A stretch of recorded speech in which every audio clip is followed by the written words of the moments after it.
Welcome to the Sample Chapter Podcast, the show where authors read a sample chapter from one of their books.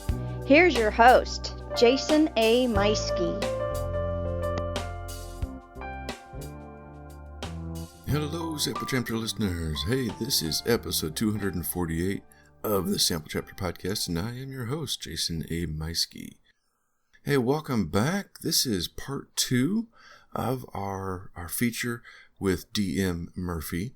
If you tuned in last week for episode 247, then you heard the interview with Diane, and what a great interview that was as well. We had a really good time having a discussion about her military background, how she writes, how she came up with her story ideas. Had a really nice chat about Scrivener for a while, and using old tech to write, as well as so much more during that. It's a great interview. I'm going to put a link to it in the show notes, so if you haven't heard it yet, you can click down there and go back to check that out. But today you're going to be hearing a sample chapter from her debut novel, Down, Down, Down.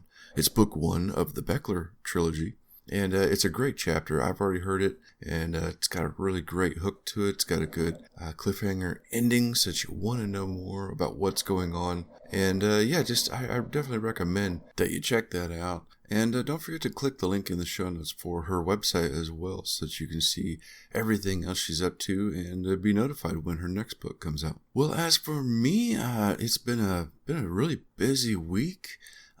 Took some time off. We drove down to San Antonio. My wife and daughters went to a women's conference at the Alamo Dome, and I spent that time busy myself, doing some interviews. I had a whole lot of writing and editing done on Bandit 2, and putting together a little more on my short story that I'm working on. And it was just a very, tiring but very fulfilling trip. And we made the whole drive back in one day on Sunday, the 22nd. And then, I tell you what, it was a long day at work the next day. I can tell you that for sure. But nice to have so much work done on Bandit 2. I'm feeling pretty good about it. About another week to go until November, so I'm feeling a little more confident that I am going to have things ready in time to do. What I'm looking at is perhaps a pre-order for Bandit 2 starting the first part of December, because I have an event on December 9th that I'll be going to, so got to have the books by then at the very latest. But yeah, as soon as I confirm that, as soon as I do have a date that I'll be putting a pre-order or something up for Bandit 2, I will be sure to let you know first. As I mentioned last week, I am actively seeking people who are interested in reading, beta reading Bandit 2 for me and checking things out. I've already heard back from some, and that's extremely exciting for me that people are excited for the book. And if you're interested, make sure you reach out to the show via email at samplechapterpodcast@gmail.com, and just let me know that you're interested, and I will get in touch with you. And those of you who have reached out to me, thank you so much. I promise you, I will be in touch right away. Also, last week I mentioned that I am in the midst of a contest with other podcasts on the network, with Pop Goes the Culture Network. And we made it through the final 4. This is the My Favorite Scary Movie contest that's going on, tournament, if you will. And this week we are in the final 2. We're up against The Thing. So my pick of Poltergeist has made it through, all thanks to you guys going on our social media and voting with either comments. And if you're on Facebook, then it's a comment in the down below in the comment section. You just write Poltergeist to cast your vote. Or if you go to the show's X Twitter page, you can click on the link there. There's an actual button you can push to vote for Poltergeist. But either way, you can vote that way. I'm going to make sure and share those as well. Today is the last day. So October 24th is the last day that you can vote for that. So don't forget to check that out. I'll be sharing it again today. Don't win anything special. There's nothing, no big deal for it. But it's fun going against, just bragging rights against my other podcast shows, letting them know that my listeners are paying more attention than theirs. And, hey, that's pretty special as it is to know that I've got so many listeners who are doing this for me. So, for each and every one of you, thank you. But make sure you're also clicking that link in the show notes to go and check out all the other shows at Pop Goes Culture Network. They're great shows, and they're a lot of fun. I also invite you to check out Writer's Block Coffee. They're an affiliate of the show, which means if you click on the link in the show notes, or if you just go to Writer's Block Coffee and use coupon code Sample Chapter, that you're going to save 10% on your order. And the show gets a little something for that as well to help keep the lights on, as I hear some people say. It goes to help the show with keep some of the costs down and gives us a hand. So don't forget to check that as well. Hey, we've got some really great new t-shirt designs at our TeePublic store. So I'll put a link for that in the show notes as well. There's some that are not show related per se. I've got a Friday the 13th Jason design in there that actually my wife came up with that idea. And it's unique to the show because it's Jason, just like my name. And then there's another design in there, and it's pop culture related. Just coming up with some new design ideas lately, and that's been fun, and got more of them in the works as we speak. So check out the link in the show notes for TeePublic and all the other designs. We have several designs in there that are Sample Chapter Podcast related, and a few other that are designs for my books as well. So make sure you check out some of those designs and see if there's anything that you like. Well, hey everyone, I think it's time for my babbling to stop, because I know you're really here to check out DM Murphy. So let's hop on over to her sample chapter of Down, Down, Down. It's book 1 of the Bachelor trilogy.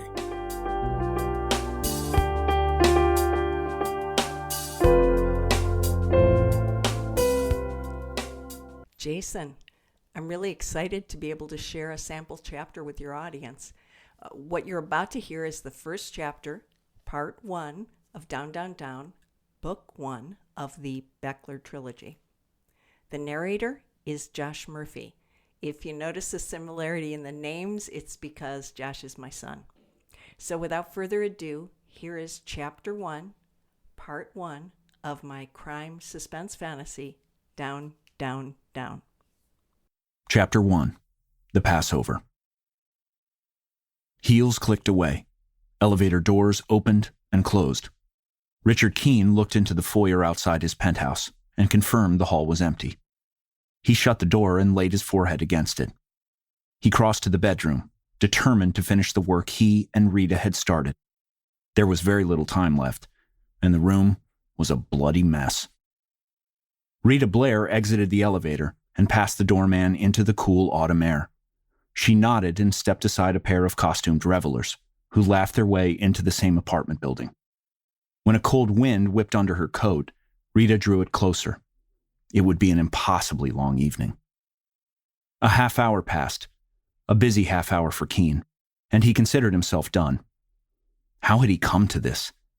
Keene, whom Fortune magazine had dubbed Innovative Tech's meteorically successful founder, moved into the bathroom on shaky legs, nearly in a faint. Red drops trickled from his manicured fingertips into the sink. Mesmerized, Richard stared as they merged into tiny streams of scarlet. He flooded the basin with water, and it all vanished in a crimson spiral.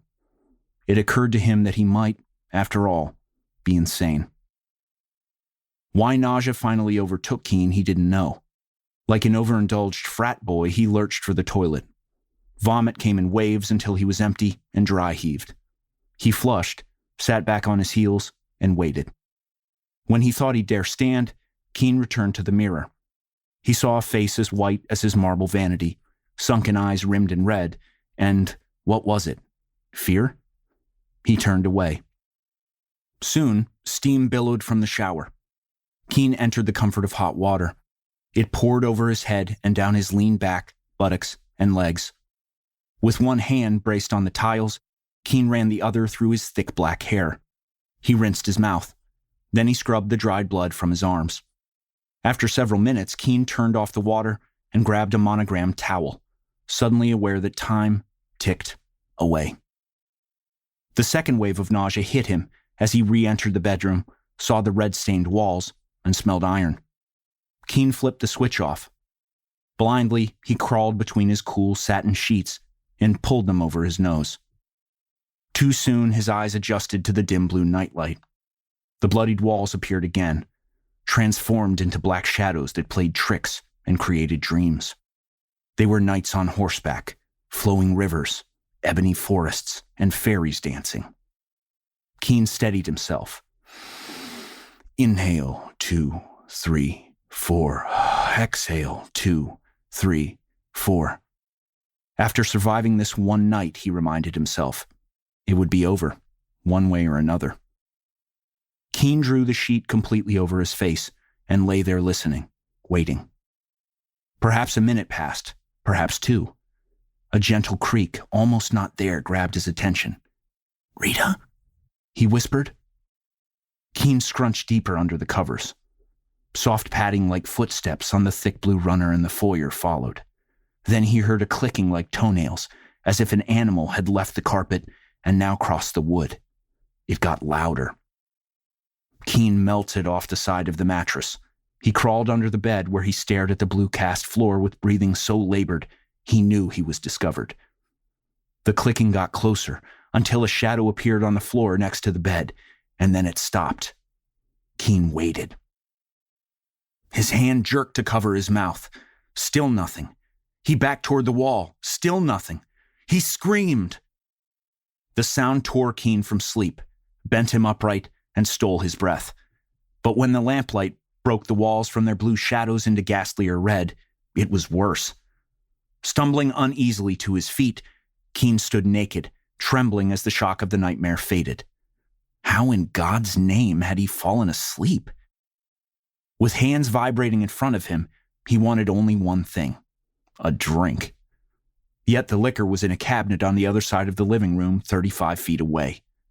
There's time, Keen thought. The grandfather clock, that steady pendulum of reliability, confirmed it. There were 15 more minutes until midnight. 15 minutes to put ice in a glass, pour the bourbon, and carry it back to the inner sanctum. More than enough time, he thought uneasily. He grabbed his silk pajama pants from the chair. Keen entered the living room warily. The only light came from the city through his penthouse windows. Below, Phillip City glowed, a Midwest urban panorama of old brick buildings, punctuated by an occasional glass skyscraper and dreary cracked roads usually hidden by horn-blaring traffic, but now empty. It was the penthouse door, vague and dreamlike, however, that held Keen's attention. With bare feet, he crossed the cool hard wood and found the switch. He flipped it on and flooded the room with light. The entry door was locked, the deadbolt thrown, and the chain in place. Ice clattered into his glass, as if there were no other sounds in the world save the ticking of the grandfather clock, which now showed 13 minutes to midnight. Keen listened to the splash of the bourbon. One sip before I go back, he thought. The whiskey was strong, and it flowed down his throat with calming warmth. He closed his eyes, felt the cool glass in his hands, and entered a timeless place, away from fear for one glorious moment. He wished for the 100th time he could take it all back. Return the penthouse and cars, the company, the money, and fame. Go back in time and be a nobody.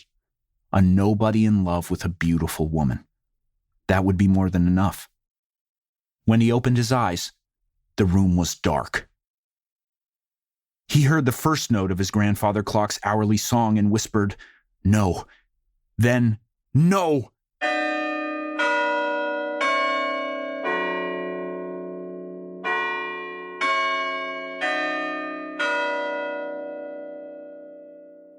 Conceptions of time had been shattered as easily as his conceptions of right and wrong, as easily as the glass and ice cubes that fell from Keen's fingers and broke into pieces onto the cherry-planked floor. With the ringing of Westminster chimes, he bolted toward the bedroom, scrambling over broken glass. Just short of the doorway, someone or something clasped his ankle. With a violent yank, he fell face first onto the floor. The unseen fingers pulled. Keen's manicured nails dug into the planks and bent backward, tearing from the nail bed and leaving bloody lines in their wake. Keen reached for the leg of a dining chair as the tune ended and the first of 12 tolls began. Undeterred, the invisible monster ripped the chair from Keen's hand. Tolls 2 and 3 sounded. The grip dragged him further toward the door. Keen kicked and writhed, flipped to his back, then to his front, and the 4th chime died. Inexplicably, the grip was released at the door. A cat playing with his prey? Another chime tolled. Blood trickled from beneath Keen's torn fingernails and flowed from his broken nose. More chimes, more time escaping him. He crept to his knees and watched and waited. On the 8th toll, Keen charged for the bedroom, but a mere foot from the threshold, a hand wrapped around his throat. It lifted him off his feet and threw him against the wall. The surface cracked beneath Keen, and he slid to the floor amid a shower of plaster. Again, he lay unaccosted. Another chime, then number 10. Keen steeled himself. At the start of another toll, he charged for the bedroom, and this time burst through and skittered like the mouse he was to the side of the bed where he cowered. Shaking, he listened as the last toll died in the air. Once more, he waited, this time with his mouth bloody, eyes wide, and body vibrating. Keen was, he reflected, before he drifted into shock, only getting what he bargained for. Cynthia Harris dropped the phone to its cradle and stood stock still, her naked body folding unattractively about her. On the floor above, the screaming and commotion had stopped, but she felt no better. She tossed an orange and white candy corn into her mouth and chewed it thoughtfully. Annoyed that security wouldn't answer their phones, she considered investigating herself. Probably a nightmare, some rearranging of furniture, something common undoubtedly. No reason to call the police. Or maybe it was something more? Next, Keen's phone went unanswered, and Harris popped another candy corn. It was past midnight, and a voluminous robe and pink terry hid Cynthia's round little body and feathery slippers her feet as she hurried to the elevator. It struck her as odd that it took a long time to arrive, but when it did, she inserted the penthouse key and pressed 14. When the elevator doors opened, Harris held her hand before her eyes to shield them from an intense red light. At first, she thought there was a fire, and her first reflex was to hit the close button. Just as quickly, though, she realized there was no heat. On the contrary, it was chillingly cold in the hallway outside Keen's apartment, Suite 1401.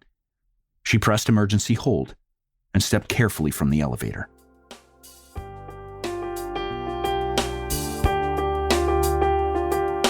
There you go, everyone. That was book 1 from the Beckler trilogy, Down, Down, Down.